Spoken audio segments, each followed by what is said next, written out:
Bismillah. Assalamualaikum warahmatullahi wabarakatuh. Alhamdulillahirabbil alamin wa bihi nasta'in wa ala umuri dunya waddin. Wassallallahu ala sayyidina Muhammadin wa ala alihi washabihi ajmain. Yang saya hormati Division Head Payment Operation Division Ibu Andini. Yang saya hormati Bapak Ibu Departemen Head Payment Operation Division.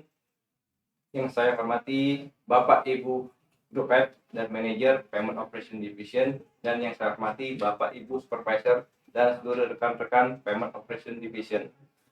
Alhamdulillah, pada hari ini kita berjumpa lagi dalam acara lomba tausiah yang kedua. Dan juga sebelum kita lanjutkan untuk lomba yang kedua, yang pertama-tama mari kita panjatkan puji syukur atas kehadirat Allah Subhanahu wa taala yang telah melimpahkan rahmat dan hidayahnya. Sehingga pada kesempatan sore ini kita masih diizinkan untuk berkumpul dalam menghadiri acara lomba tausiah yang kedua. Salawat serta salam kita haturkan kepada junjungan Nabi besar kita Muhammad SAW yang insya Allah kita sebagai umatnya mendapatkan syafaat di yaumil qiyamah. Amin amin ya rabbal alamin. Sebelum saya lanjutkan ke peserta kedua, kita panggilkan izinkan saya untuk memperkenalkan pada jurinya, masih pada juri yang sama yang telah hadir di tengah-tengah kita. Assalamualaikum Pak Haji. Assalamualaikum Ibu Dia.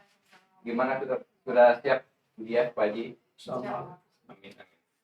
Ya, oke. Untuk mempersingkat waktu, kita tampilkan peserta pertama yang sudah siap.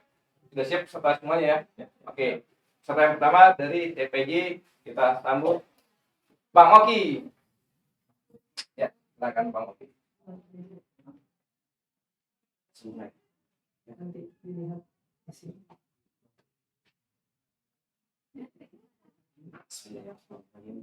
Assalamualaikum warahmatullahi wabarakatuh.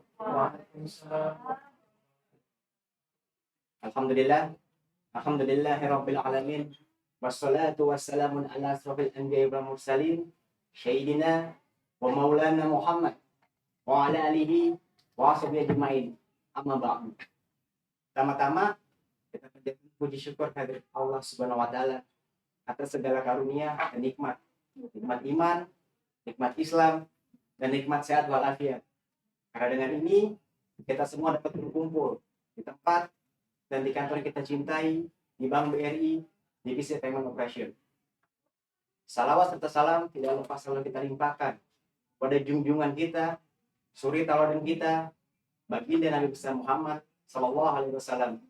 Semoga para orang yang mendengarkan ini dan yang berada di sini mendapatkan syafaat di yaumul qiyamah dan dipertemukan surganya Allah Subhanahu wa taala. Amin amin ya rabbal alamin.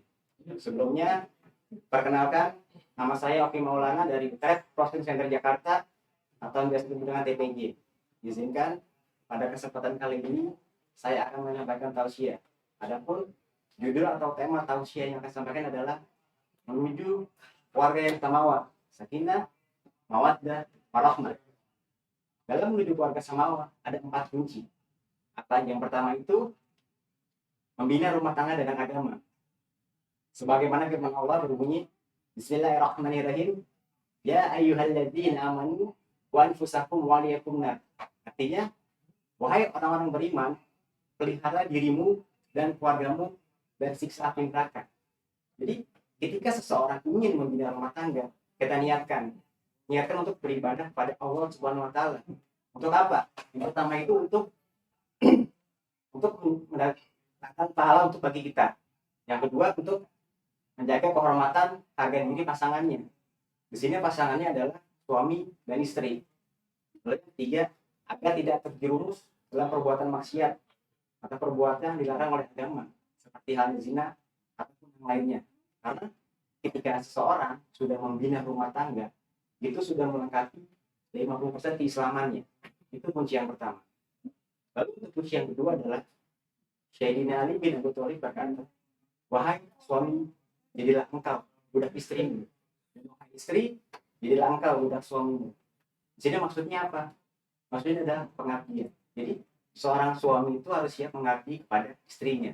Dan begitu pun sebaliknya, seorang istri harus siap mengabdi kepada suaminya. Ini bukan masalah perkara kedudukan suami lebih tinggi dari istri ataupun kedudukan istri lebih rendah dari suami. Jadi intinya adalah sama-sama. Sama-sama untuk apa?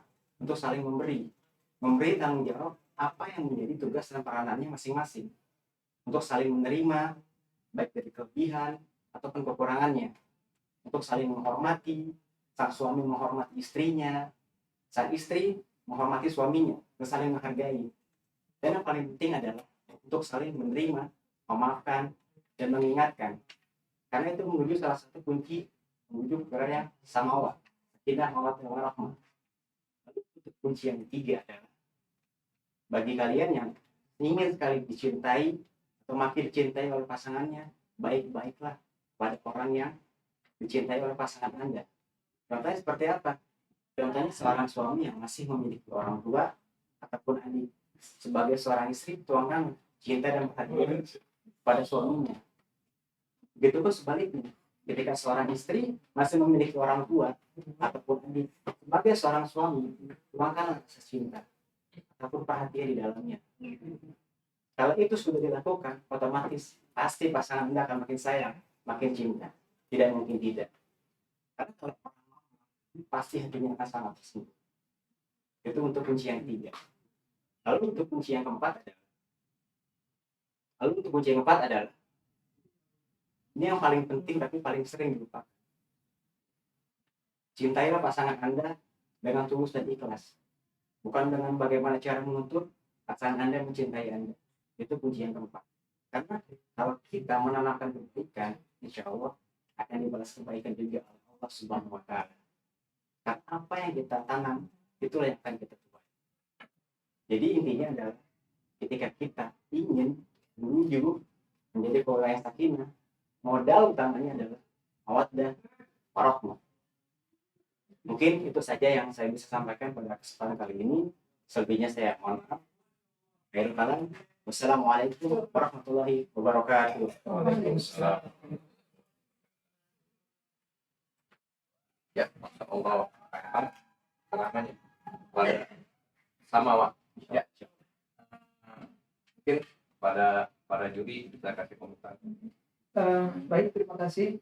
Untuk saya menyampaikan secara umum bahwa penyampaian Mas Sofi bagus sekali ya. Untuk ada mukadimah, ada isi, cuma masih tersedia waktu kurang lebih 2 menit ya. Jadi waktunya harusnya kan 7 menit. Mestinya ditambah bumbu-bumbu dengan penyemangat dalam rumah tangga. Misal ada kaitannya dengan keturunan kita, segala macamnya, dan dikaitkan juga dengan kepentingan masyarakat secara umum. Tidak mungkin dalam rumah tangga ini bisa sejahtera bila kita juga cuek dengan lingkungan yang ada di sekitar. Saja bagus ya. Arah ya. Kasih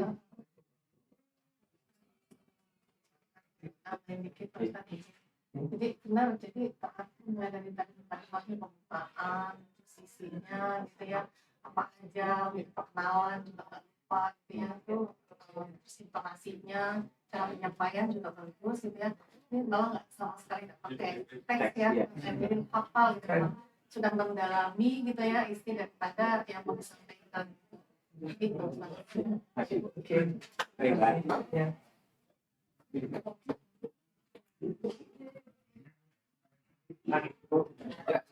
Demikian tadi tampilan pertama dari saudara Sofi Maulana dari bagian DPJ.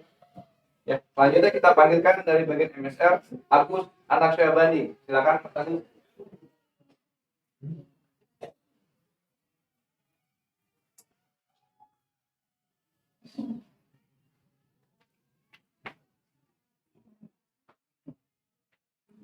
Assalamualaikum warahmatullahi wabarakatuh. Waalaikumsalam. Bismillahirrahmanirrahim. Alhamdulillahirabbil alamin wassalatu wassalamu ala mursalin sayyidina wa maulana Muhammadin wa sahbihi ajmain. Pertama-tama marilah kita panjatkan puja dan puji syukur kehadirat Allah Subhanahu wa taala karena limpah rahmatlah sehingga kita dapat berkumpul di sini dalam keadaan sehat walafiat.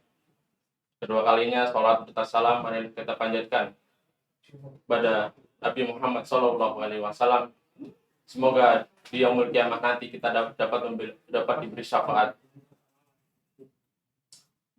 Hadirin yang saya hormati, izinkan saya menyampaikan tausiah singkat tentang berbuat baik kepada sesama atau hablum minanas. Berbuat baik kepada sesama atau orang lain merupakan cerminan seorang muslim. Jika kita tidak mampu membantu dengan materi, bantulah dengan perbuatan. Dan jika kita tidak mampu membantu dengan perbuatan, maka bantulah dengan perkataan atau mendoakan orang tersebut dengan kebaikan. Tidak ada ruginya kita membantu orang lain. Allah Subhanahu wa taala akan mencatat kebaikan kita melalui malaikatnya. Rasulullah SAW bersabda yang artinya, siapa yang berbuat baik kepadamu, balaslah kebaikan itu. Jika engkau tidak mendapat sesuatu yang digunakan sebagai balasan padanya, maka doakan kebaikan orang yang memberi tadi sehingga engkau telah merasa mengimbangi kebaikannya. Hadis di atas telah mengajarkan kita untuk saling berbuat baik, terlebih terhadap sesama muslim dan kerabat terdekat. Dan pentingnya kita sebagai manusia untuk menjaga ucapan agar kita tidak menyakiti orang lain. Hablum minallah, yaitu jika kita berbuat dosa atau maksiat kepada Allah, dengan bertaubat mungkin kita akan diampuni oleh Allah Subhanahu wa taala. Sedangkan jika kita menyakiti orang lain dengan atau tanpa sengaja sebelum kita minta maaf terhadap orang tersebut, maka dosa itu akan tetap ada pada kita. Wallahu a'lam bishawab. Sekian tausiah pada sore hari ini. Apabila ada kata yang tidak berkenan, saya mohon maaf. Wabillahi taufiq wal hidayah. Wassalamualaikum warahmatullahi wabarakatuh. Waalaikumsalam. Ya, demikianlah tadi tausiah dari Mas Bandi ya. Monggo silakan pada Mbak Juli untuk komentar.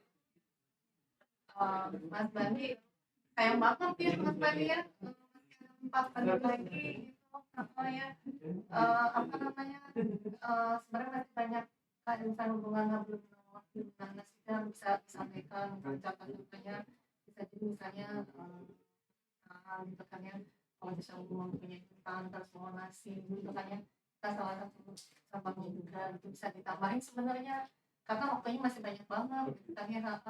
Terus tadi mukadimahnya yang pendek ya, ada pendek ya, kemudian juga apa namanya kesimpulannya tadi akhirnya kayaknya nggak ada ya, saya nggak dengar kayaknya ya, saya nggak ada gitu ya, mungkin itu sih Mas Bandi ya, sayang dari penyampaiannya sih bagus gitu ya, terus cuma itu aja sih sayang masih banyak waktu. Definisi Ustaz Mas Bandi ya, terima kasih. Saya pikir materi ini bisa dipecah, bisa dikembangkan dari banyak aspek. Poin-poinnya ini sebetulnya bisa saja, namun demikian kelihatannya lebih terpaku kepada materi yang ada yang sudah disiapkan, sehingga tidak bisa menambah lebih banyak lagi karena memang pasti banyak banget itu 2,5 menit ya 3 detik. Jadi untuk materinya bagus sebetulnya, misal ditambah 3 menit atau 4 menit lagi itu sudah sempurna ya. Yang tidak apa-apa, yang penting sudah bisa tampil ya. Menurut saya sih maksimal untuk materinya, namun sayang terlalu cepat untuk menyelesaikannya sehingga tidak ada kesimpulan, tidak ada masalah, yang penting sudah tampil bagus ya. Terima kasih ya.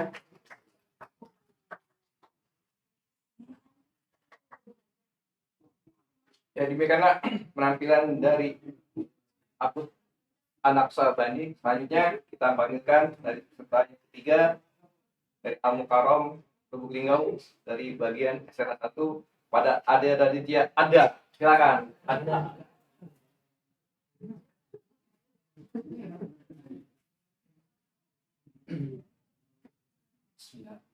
Assalamualaikum warahmatullahi wabarakatuh. Waalaikumsalam warahmatullahi wabarakatuh. Volumenya naik aja. Assalamualaikum warahmatullahi wabarakatuh. Alhamdulillahirabbil alamin. Wa bihi nasta'in wa ala umur dunia waddin wassalatu wassalam asrofil anbiya'i wal mursalin wa ala alihi washabihi ajmain. Yang senantiasa dimuliakan oleh Allah, seluruh seluruh yang hadirin baik offline ataupun online, yang senantiasa mendapatkan perlindungan kesehatan dan bimbingan dari Allah Subhanahu wa taala, sehingga dapat menata seluruh aktivitas pekerjaan yang telah diamanahkan. Baik, pada pertemuan kali ini saya ingin menjelaskan tema etos kerja dalam perspektif agama. Beberapa hal terkait tema yang akan saya bahas ini saya akan menjadikan dalam 3 poin, yaitu mengapa seorang manusia itu harus bekerja, seperti apa pekerjaan itu, yang kedua bagaimana pekerjaan itu dapat bekerja dengan baik, dan seperti apa pekerjaan itu bernilai di hadapan Allah Subhanahu wa taala. Karena penting bagi kita pertanyakan, jangan-jangan selama puluhan tahun kita bekerja kita tidak punya nilai dan tidak punya bekal dalam penilaian Allah Subhanahu wa taala. Poin yang pertama yang akan saya jelaskan, mengapa seorang itu harus bekerja. Sebelumnya saya akan menjelaskan, manusia disebut dengan manusia itu memiliki 3 unsur utama pembentuknya. Di keagamaan khususnya di Islam disebut dengan anatomi manusia. Disebut manusia ada 3 unsur yang menyulam kemanusiaannya itu. Yang pertama adalah fisik. Segala yang terkait dengan fisik disebut dengan jasmani. Dan yang kedua adalah roh. Roh itu motor penggeraknya. Jadi tidak mungkin fisik bisa bergerak kalau tidak ada rohnya. Segala yang terkait dengan roh itu disebut dengan rohani. Dan yang ketiga, ada pengikat antara hubungan fisik dan roh, yaitu akal. Akal itu nantinya akan menerima informasi dari roh, sekaligus perintah yang akan dieksekusi oleh fisik. Dan dari 3 unsur tersebut dibutuhkan support dan butuh nutrisi. Roh butuh nutrisi yaitu ibadah, karena tanpa diisi nutrisi, diisi support, roh itu akan roh itu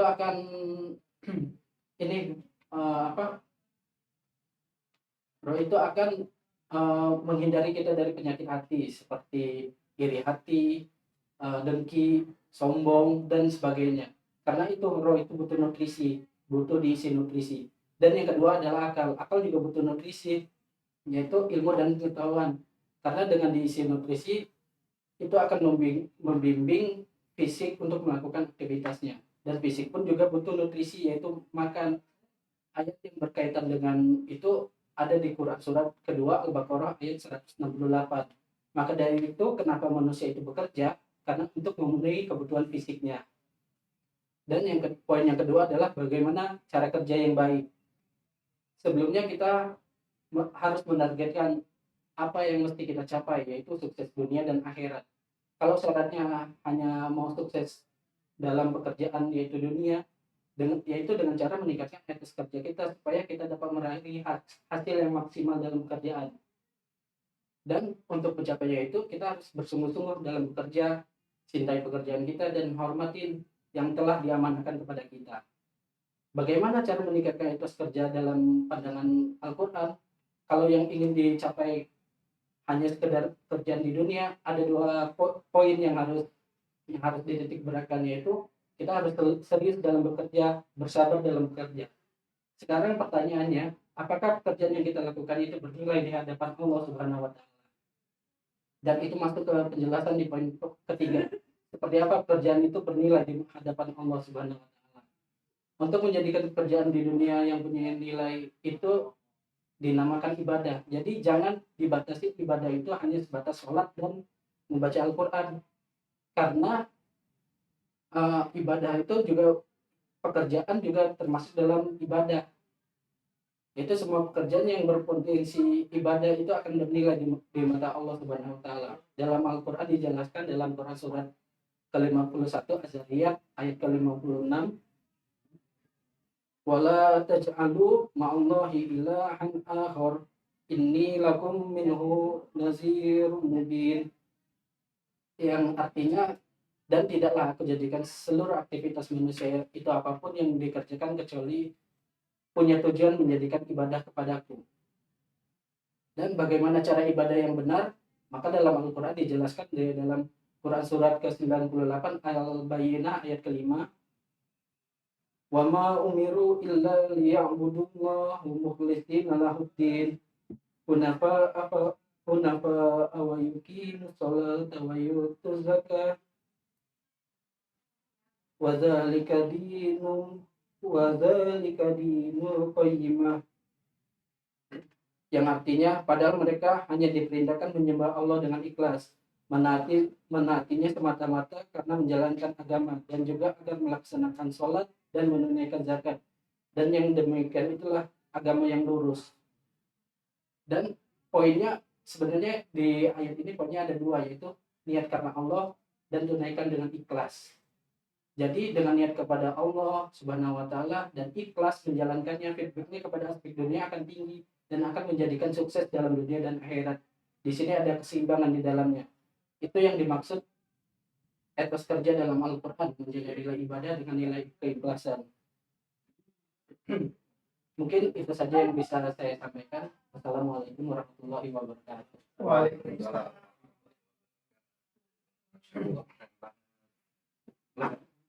Alhamdulillah. Mungkin ya, Silakan. ya. Dia. Ya. Ya, Ya. Jadi, tadi mukadimahnya cukup ya. Kemudian untuk isi bagus ya, kalau menurut saya bagus kan ada lihat konten itu ada kemudian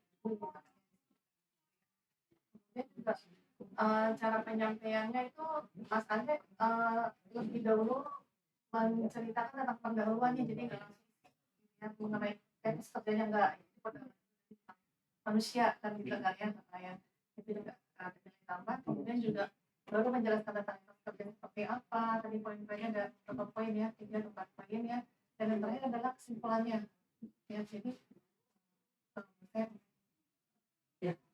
saya menambahkan Ibu, Ya. mungkin sama ya, materinya sudah terarah. Cuman agak grogi aja sih pada saat penyampaiannya terarah, tersusun, rapi, oke ya, waktunya juga oke, jadi bagus. Ya, terima kasih. Silakan Pak Andi kembali ke tempat. Ya, selanjutnya kita baikkan yang selanjutnya dari bagian PGE kepada Ustadz Suryono. Lagi, boleh ngobrol sebentar Pak Surya. Assalamualaikum. Kameranya di sana Pak Surya. Saya ngelihat Pak Surya kayak ngelihat yang di Ikro. Oh iya ini. Ya, monggo Pak Surya cepat dipersilakan. Terima kasih atas kesempatannya. Yang terhormat Bapak Ibu manajemen STO, yang terhormat Bapak Ibu Dewan Juri, dan juga Bapak Ibu serta rekan-rekan yang saya banggakan.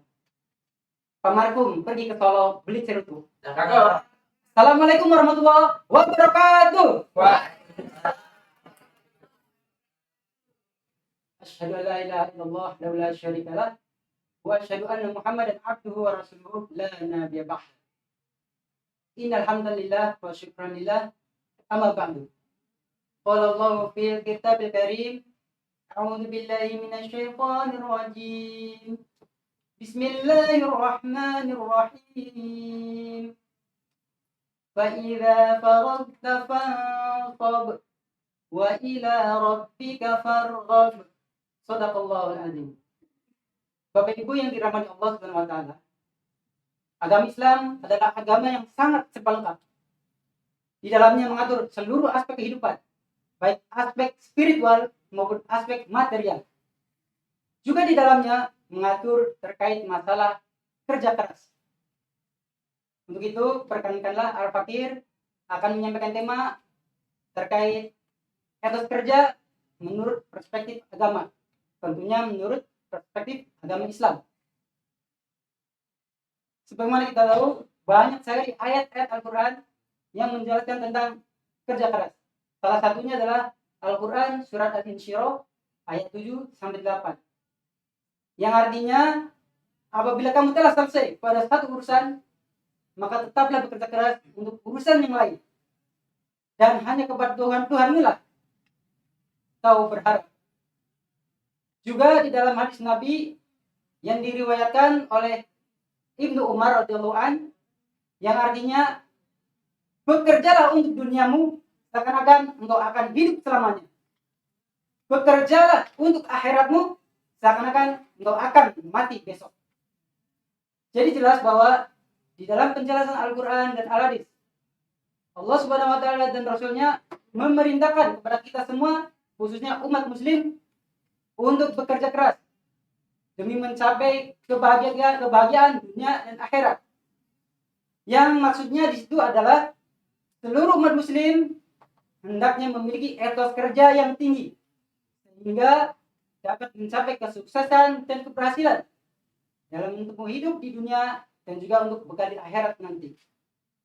Bapak Ibu yang dirahmati Allah Subhanahu wa Ta'ala, sebagaimana yang dikemukakan oleh Ad-Dari An-Nawawi bahwa setidaknya ada 5 unsur etos kerja yang harus dimiliki oleh seseorang.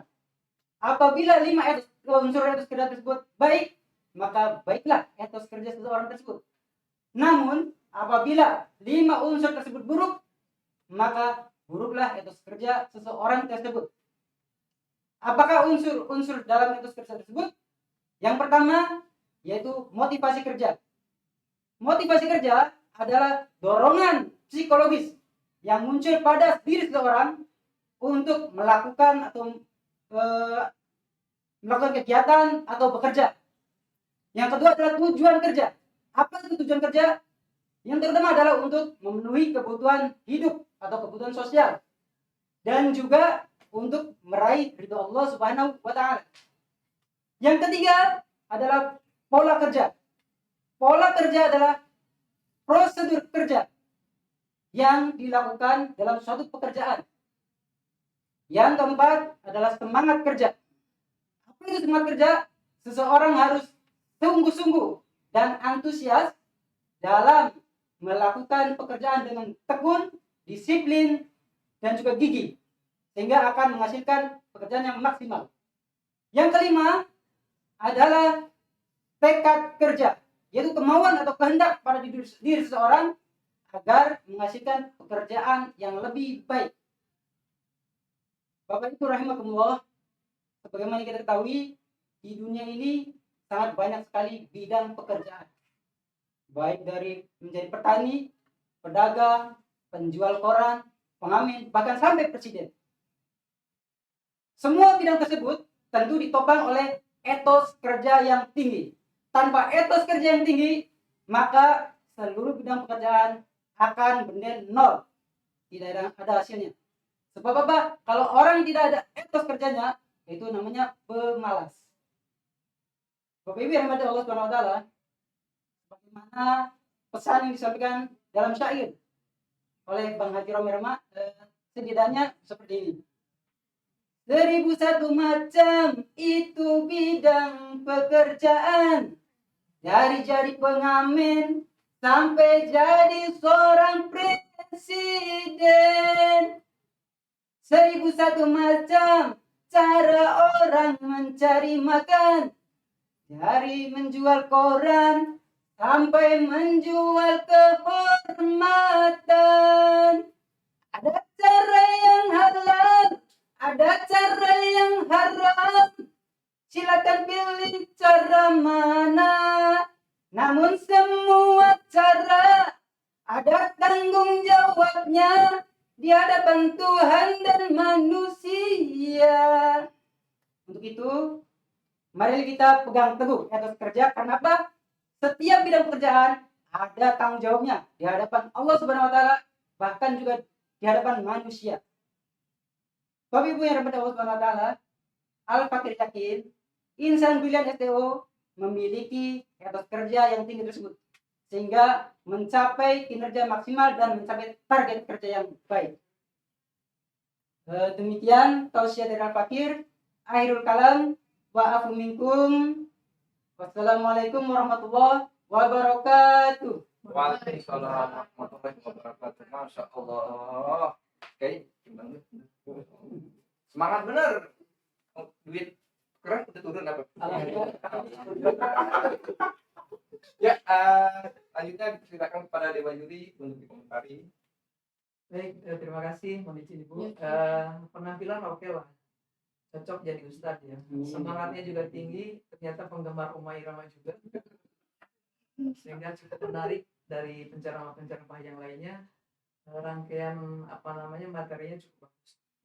Kekurangannya adalah sedikit saja, agak terburu-buru.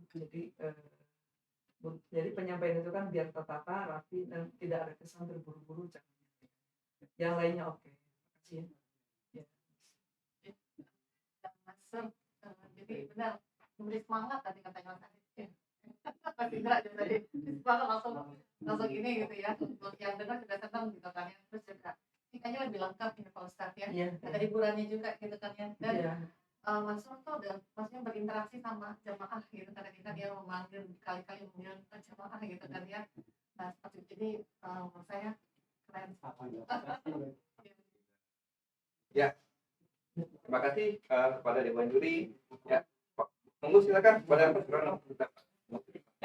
Ya, selanjutnya kita akan panggilkan seorang Habib dari Jazirah Puncak yang sudah sangat terkenal sekali. Pada Habib belum dipanggil.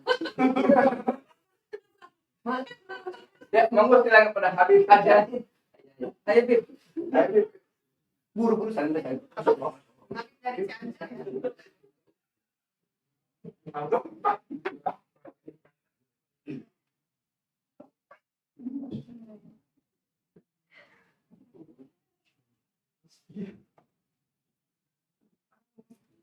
Kalau ingin makan ketupat, makanlah selagi hangat. Kalau ingin mendapatkan rahmat, jawablah salam saya dengan semangat. Assalamualaikum warahmatullahi wabarakatuh. Waalaikumsalam. Alhamdulillahi rabbil alamin. Wabihi nasta'inu ala umuri dunya waddin. Wassalatu wassalamu ala asrafil anbiya'i wal mursalin. Wa ala alihi wa sahbihi azma'in. Raditu billahi robba.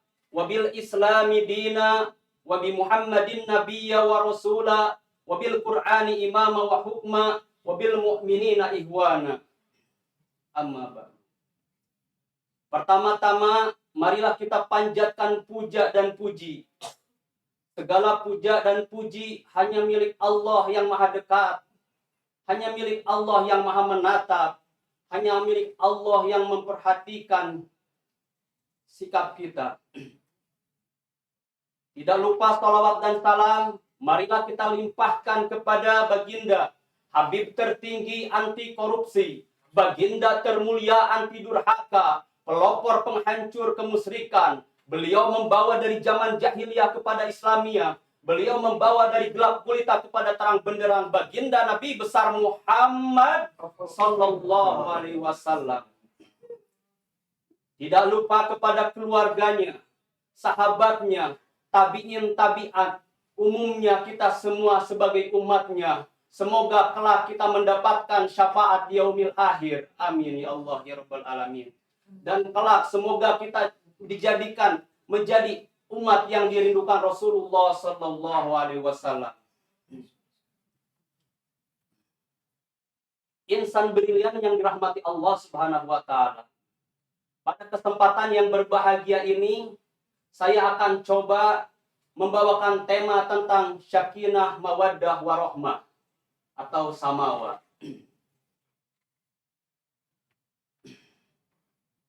Allah Subhanahu wa taala berfirman di dalam surat Ar-Rum, A'udzu billahi minasyaitonir rajim. Bismillahirrahmanirrahim. Wa min ayatihi an khalaqalakum min anfusikum azwaja litaskunu ilaiha wa ja'ala bainakum mawaddatan wa rahmah. Inna fi dzalika laayati liqaumi yatafakkarun. Artinya, dan di antara tanda-tanda kekuasaannya ialah dia menciptakan untukmu istri-istri dari jenismu sendiri, supaya kamu cenderung dan merasa tentram kepadanya, dan dijadikannya di antaramu rasa kasih dan sayang. Sesungguhnya pada yang demikian itu benar-benar terdapat tanda-tanda bagi orang kaum yang berpikir. Hadirin yang berbahagia, apa sih sakinah mawadah warohmah? Mungkin ada pertanyaan itu. Kalau lihat kutipan ayat Ar-Rum, litaskunu, tentram. Jadi sakinah itu adalah ketentraman, ketenangan, ketenangan batin dan ketenangan pikiran. Contoh, ketika kita seorang suami berangkat kerja atau berangkat beraktivitas kemana-mana, seorang istri di rumah tidak akan punya pikiran aneh-aneh, tidak akan punya pikiran neko-neko kepada suami, karena sudah merasa tenang suami bisa menjaga kepercayaan istrinya. Begitupun istri akan merasa tenang, begitupun suami akan merasa tenang apabila istri bisa menjaga kepercayaannya, bisa menjaga amanahnya sebagai istri di rumah. Yang kedua, mawaddah. Mawaddah itu kecintaan kepada seseorang tetapi disertai dengan kosongnya jiwa dari jiwa buruk sangka. Yang dimaksud di sini mawaddah ini yaitu bisa menerima keburukan dan kekurangan pasangan kita. Ingatkah kita saudara-saudara, waktu kita berjanji, waktu kita ijab kabul sama mertua kita, apa yang kita terima? Kita menerima bawelnya, kita menerima manjanya, kita menerima cemburunya, kita menerima akhlaknya untuk mendidik sang istri.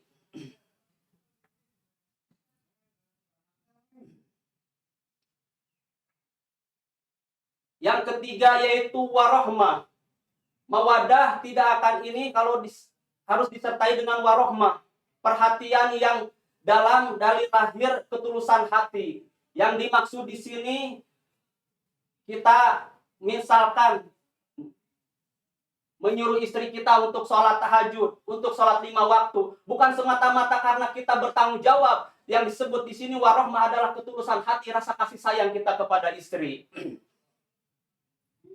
Hadirin yang berbahagia, membentuk dan meraih keluarga sakinah itu tak semudah membalikan tangan. Mudah diucapkan tapi secara prakteknya susah.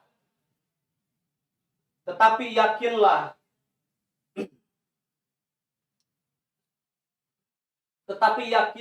ketika ada masalah, ketika ada goncangan dalam rumah tangga,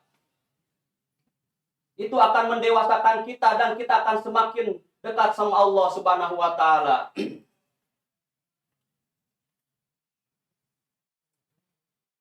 Karena tadi flashback ke belakang, tujuannya rumah tangga itu yaitu tujuannya diantaranya menggapai jannah, meraih berkah, menyempurnakan ibadah.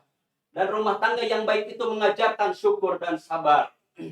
Mungkin saya cukupkan sekian. Wabillahi taufiq wal hidayah. Wassalamualaikum warahmatullahi wabarakatuh. Waalaikumsalam warahmatullahi wabarakatuh.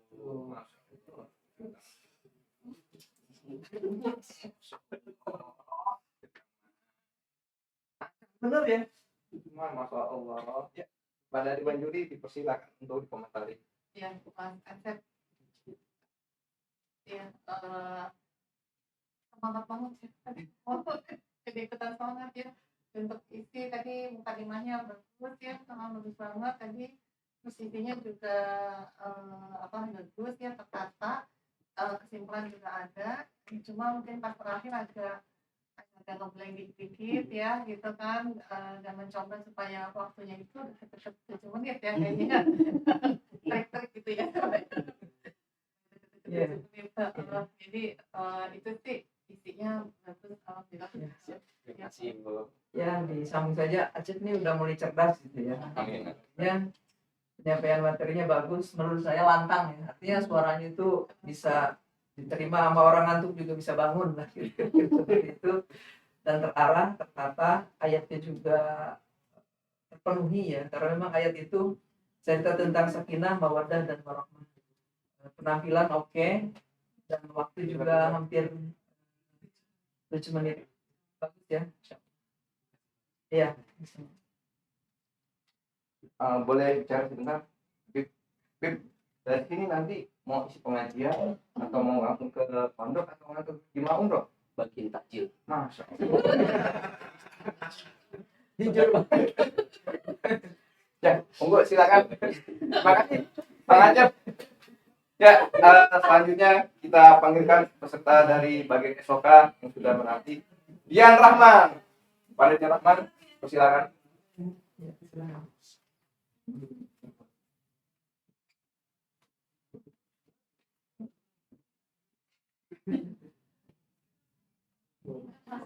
Bismillahirrahmanirrahim. Assalamualaikum warahmatullahi wabarakatuh. Alhamdulillahilladzi anzalal Qur'an hudan linnasi wa bayyinatin minal huda wal furqan. Allahumma shalli wa sallim ala sayyidina Muhammad wa ala ali sayyidina Muhammad. Bapak dan Ibu sekalian yang berbahagia, pada kesempatan yang berbahagia kali ini saya akan membawakan materi tausiah yang insya Allah akan saya beri judul puasa menumbuhkan rasa empati dan kepedulian sosial. Salawat serta salam tak lupa kita haturkan pada junjungan kita Nabi besar Muhammad sallallahu alaihi wasallam. Allahumma sholli wa sallim mubarik alaihi.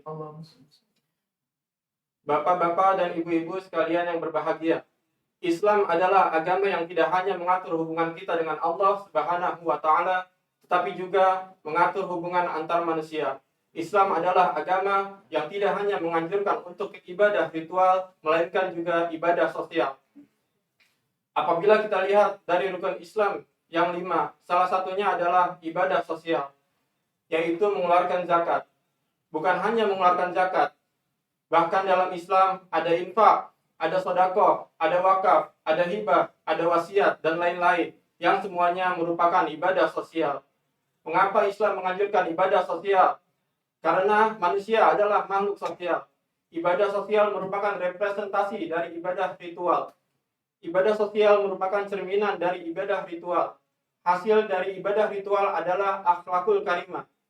Islam bukan agama individual, agama yang tidak hanya untuk kepentingan penyembahan kepada Allah semata, melainkan Islam adalah agama rahmatan lil alamin. Itulah ajaran Islam. Semakin dia berjiwa sosial, semakin dia dekat dengan Allah Subhanahu wa taala. Dikisahkan Rasulullah pernah ditanyakan oleh seorang sahabat, "Ya Rasulullah, sesungguhnya si fulana sering melakukan salat malam, berpuasa di siang hari, mengerjakan berbagai amal kebaikan dan bersedekah. Namun ia juga menyakiti tetangganya dengan lisannya." Rasulullah Shallallahu Alaihi Wasallam bersabda, "La khaira fiha, hiya finnar."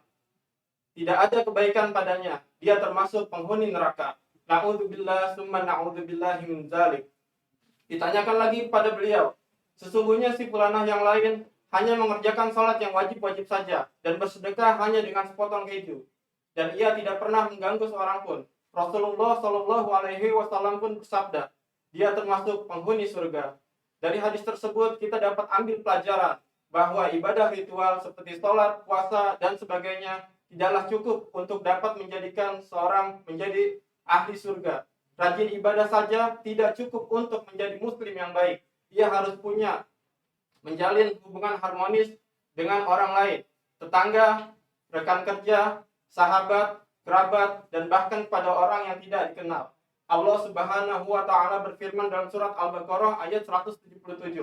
Laisal birra an tuwallu wujuhakum qibalal masyriqi wal maghrib, walakinnal birra man amana billahi wal yaumil akhir wal malaikati wal kitabi wan nabiyyin wa atal mala ala hubbihi dzawil qurba wal yatama wal masakin wa ibnas sabil wasailina wa fir riqab wa aqamas salata wa ataz zakah wal mufuna bi ahdihim idza ahadu was-sabirina fil ba'sa'i wad dharra'i wa qinal ba's ulaika alladzina shadaqu wa ulaika humul muttaqun. Yang artinya, kebajikan itu bukanlah menghadapkan wajahmu ke arah timur dan barat. Maksud dari menghadapkan wajahmu ke arah timur dan barat adalah sholat. kita yang berada di timur menghadap ke barat, sedangkan orang yang ada di barat menghadap ke timur. Melainkan kebajikan itu ialah orang-orang yang beriman kepada Allah dan hari akhir. Malaikat-malaikat, kitab suci, nabi-nabi, memberikan harta yang dicintainya kepada kerabat, anak yatim, orang miskin, musafir, peminta-minta, dan memerdekakan hamba sahaya. Melaksanakan sholat, menunaikan zakat. Disebutkan lagi di sini adalah menunaikan zakat. Berarti ibadah-ibadah ritual yang disebutkan sebelumnya bukanlah ibadah ritual, bukanlah ibadah sosial yang wajib. Menepati janji apabila berjanji, sabar dalam kemelaratan, penderitaan, dan pada masa peperangan. Mereka itulah orang-orang yang benar, dan mereka itulah orang-orang yang bertakwa. Mengapa disebut sodakoh? Sodakoh artinya jujur. Orang yang bersodakoh adalah orang yang jujur dalam imannya. Ibadah puasa mengajarkan kepedulian sosial. Ibadah puasa mendidik kita untuk bisa merasakan bagaimana perihnya perut ketika lapar, dan bagaimana kering dan panasnya tenggorokan ketika haus. Apa maksud dari pendidikan ini? Adalah agar menumbuhkan rasa kepedulian kita kepada saudara-saudara kita yang kurang mampu, yang kelaparan, dan yang kehausan. Meskipun ibadah puasa tergolong ibadah ritual, akan tetapi kesempurnaan puasa ialah pada saat orang tersebut telah menunaikan ibadah sosial lainnya, yakni berbentuk zakat fitrah. Dalam sebuah hadis disebutkan bahwasannya, Syahrul Ramadana mu'allakun bainas sama'i wal ard wala yurfa'u illa Allah illa bi zakatil fitri. Yang artinya, amalan puasa pada bulan Ramadan digantungkan antara langit dan bumi, tidak diangkat pada Allah kecuali dengan zakat fitrah. Sehebat dan sebaik apapun amalan puasa Ramadan yang kita lakukan, tidak akan sempurna jika kita tidak diiringi dengan ibadah sosial atau zakat fitri. Kepedulian kepada orang lain merupakan wujud nyata suksesnya ibadah puasa seseorang pada bulan Ramadan.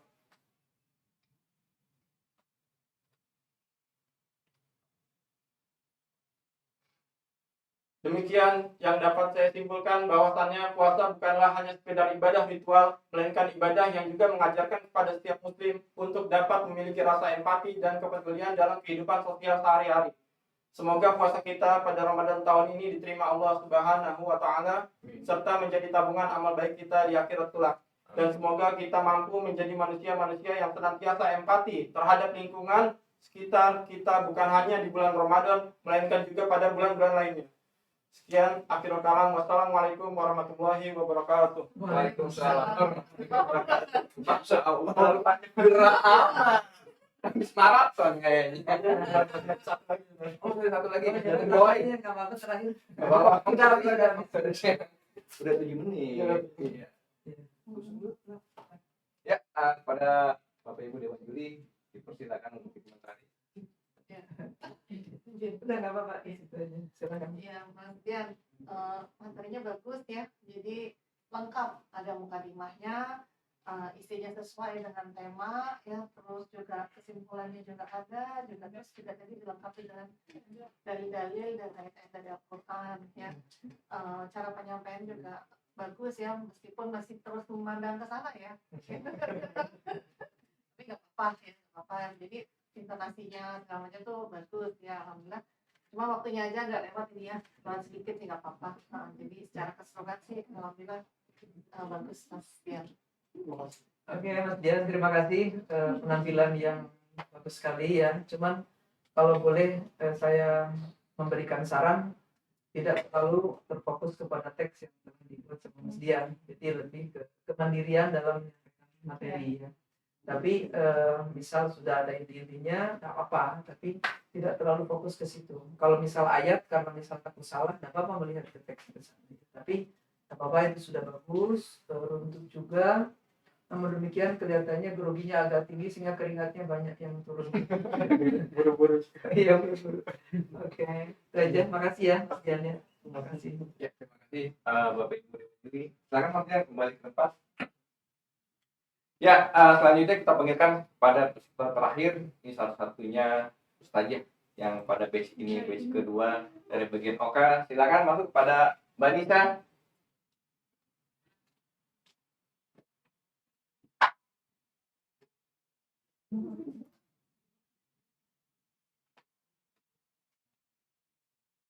Assalamualaikum warahmatullahi wabarakatuh. Yang terhormat Ibu Haji Adia dan Bapak Haji Suparli selaku Dewan Juri. Yang terhormat teman-teman Soimin dan Soimat yang dirahmati oleh Allah Subhanahu wa taala. Mari kita panjatkan puji dan puja syukur kita kepada Allah Subhanahu wa taala yang telah memberi kita nikmat iman, nikmat sehat dan nikmat rezeki. Para insan brilian, Allah tidak akan menciptakan manusia tanpa suatu alasan. Hal ini sudah tertera jelas di dalam Al-Quran, yaitu firman Allah pada Quran surat Az-Zariyat ayat 56 yang berbunyi, "Wa ma khalaqtul jinna wal insa illa liya'budun." Yang artinya, aku tidak menciptakan jin dan manusia melainkan agar mereka beribadah kepadaku. Selain manusia ditugaskan untuk beribadah kepada Allah, manusia diciptakan di muka bumi juga sebagai khalifah. Hal ini tercantum dalam Quran surat Al-Baqarah ayat 30 yang berbunyi, "A'udzubillahi minasyaitonirrajim. Bismillahirrahmanirrahim. Wa idz qala rabbuka lil malaikati inni ja'ilun fil ardi khalifah." Yang artinya, ketika Tuhanmu berfirman kepada para malaikat, sesungguhnya aku hendak menjadikan seorang khalifah di muka bumi. Pada saat manusia sudah diciptakan di alam dunia, manusia akan melewati 4 tahap. Yang pertama ada alam ruh, yang kedua ada alam rahim, yang ketiga ada alam dunia yang saat ini kita nikmatin, dan yang terakhir ada alam akhirat. Pada saat di alam dunia, manusia melakukan berbagai aktivitas, mulai dari tidur sampai bangun tidur dan seterusnya. Sampai pada akhirnya manusia mempunyai keinginan, "Ya Allah, aku ingin kaya. Ya Allah, aku ingin mempunyai banyak uang." Namun hal itu, apakah manusia dapat mencapainya tanpa usaha? Tentu tidak, bukan. Usaha yang dilakukan untuk mencapai kesuksesan tersebut adalah dengan bekerja. Hal ini pun sudah tercantum juga pada surat Al-Baqarah ayat 30 di mana Allah menjadikan manusia sebagai khalifah di muka bumi ini adalah untuk mengelola bumi. Bagaimana caranya kata Allah? Dengan bekerja yang baik. Apakah bekerja dengan baik saja sudah cukup? Tentu tidak. Maka dibutuhkan semangat yang tinggi. Semangat itulah yang harus kita fokuskan agar menjadi sebuah etos atau perilaku kerja yang baik, yang bagus. Pada saat di dunia, manusia apabila ingin meraih kesuksesan itu melalui 3 tahap. Yang pertama itu ada ijtihad. Apa itu ijtihad? Yaitu kita harus mempunyai visi ke depannya. Seperti kita apa nih mau ke depannya? Mau seperti apa? Kita mau suksesnya di bagian mana? Di bidang apa? Yang kedua ada jihad. Jihad itu adalah eksekusi kita dalam melaksanakan visi tersebut. Dan yang terakhir ada mujahadah. Apa itu mujahadah? Bersungguh-sungguh dalam melakukan eksekusi tersebut. Setelah melewati 3 tahap tersebut, manusia dalam bekerja itu harus memiliki pengetahuan. Selain memiliki pengetahuan, kita harus mencintai pekerjaan kita, bukan hanya mencintai pasangan kita. Kita harus menghormati apa yang sudah diamanatkan oleh kita, dan kita juga harus bertanggung jawab terhadap apa yang kita kerjakan. Selain itu semua, kita juga perlu kesabaran yang luar biasa agar meraih kesuksesan tersebut. Namun, kesuksesan apakah ingin kita cuma meraih kesuksesan di dunia? Tentu tidak, bukan? Kita pun ingin mendapat bekal untuk kita di akhirat nanti. Kerja atau beraktivitas di dalam Islam itu disebut dengan amal. Amal berasal dari kata amila, yakmalu, dan amal. Amal itu ada 2. Apa saja, Cing Indra? Yaitu ada amal soleh dan amal salah. Amal soleh itu adalah amal yang disyariatkan yang sesuai dengan syariat Allah Subhanahu wa taala atau yang sesuai dengan syariat Islam. Apa itu amal salah? Amal salah adalah amal yang tidak sesuai dengan syariat Islam. Pekerjaan kita dianggap amal soleh atau amal salah itu tergantung dari niat kita, sesuai dengan kutipan hadis Nabi yang diriwayatkan oleh Bukhari Muslim, innamal a'malu binniyat. Segala sesuatu yang kita kerjakan itu sesuai dengan niat yang ada di hati kita. Setelah mengetahui apa yang mana kita pilih, pekerjaan kita akan berakhir di mana, di amal soleh atau amal salah. Tentu saja amal yang soleh, bukan? Amal yang soleh, kalau kita sudah memiliki amal yang soleh, maka kita harus bekerja dengan ihsan. Apa itu bekerja dengan ihsan? Bekerjalah seolah-olah Allah itu melihat kita. memang sesungguhnya Allah itu melihat kita dalam segala perbuatan kita, dalam segala pekerjaan kita, dalam segala kegiatan kita. Setelah kita memiliki perilaku etos kerja yang tinggi, maka akan menghasilkan kesuksesan di dunia dan akan menghasilkan nilai ibadah atau mendapatkan amal soleh itu apabila kita diniatkan ibadah karena Allah Ta'ala. Selain diniatkan karena Allah Ta'ala, kita perlu juga bekerja dengan ikhlas. Kenapa bekerja dengan ikhlas? Karena kalau kita misalnya bekerja cuma ingin, pengen dapat duit nih, kayak nggak ada hasilnya, itu cuma ya udah di dunia. Mana yang kita didapat di akhirat? Tentu saja tidak ada, bukan? Selanjutnya, Allah berfirman dalam potongan Quran Saba yang berkata, keluarga Daud, bekerjalah engkau sebagai rasa tanda syukur kepada Allah.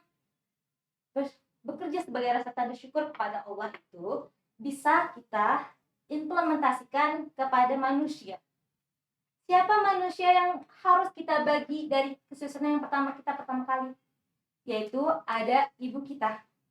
Kenapa kita membagi hasil kesuksesan itu terhadap ibu kita? Karena ibu kita lah yang melahirkan kita, ibu kita lah yang merawat kita, ibu kita lah yang mendoakan kita di sepertiga malam sholatnya.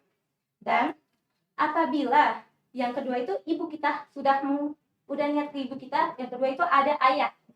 Kenapa ayah? Dan ayah yang mencari rezeki. Jalan-jalan ke Cikini, jalannya dalam keadaan sehat. Cukup sekian kultum kali ini, semoga materi yang disampaikan bermanfaat. Wassalamualaikum warahmatullahi wabarakatuh. Waalaikumsalam warahmatullahi wabarakatuh. Ya, banget ramalan isinya sampai ditanya 2 amal bisa tahu, satu itu amal soleh, satu lagi kotak amal. Ya, ngomong kepada Dewan Juri, dipersilakan.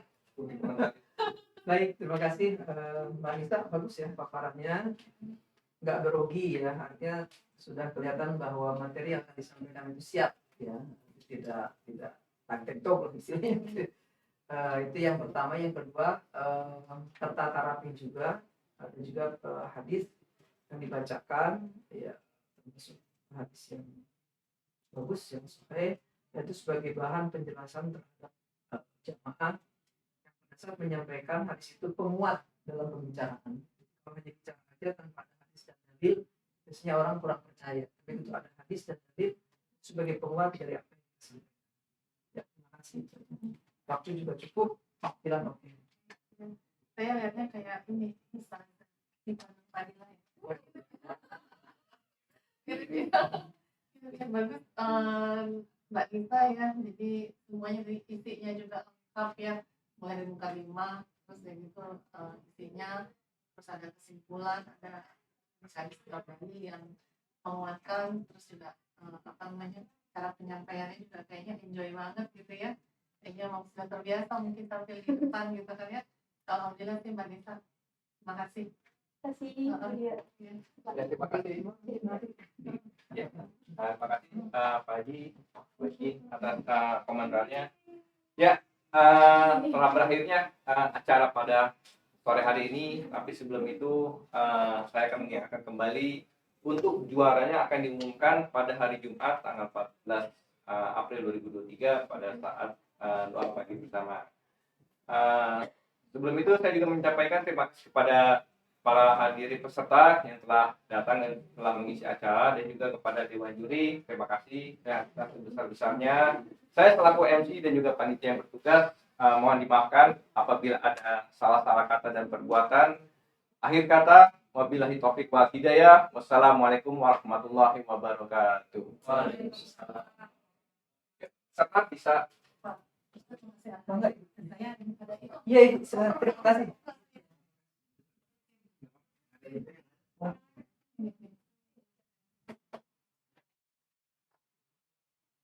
Ya, Mas.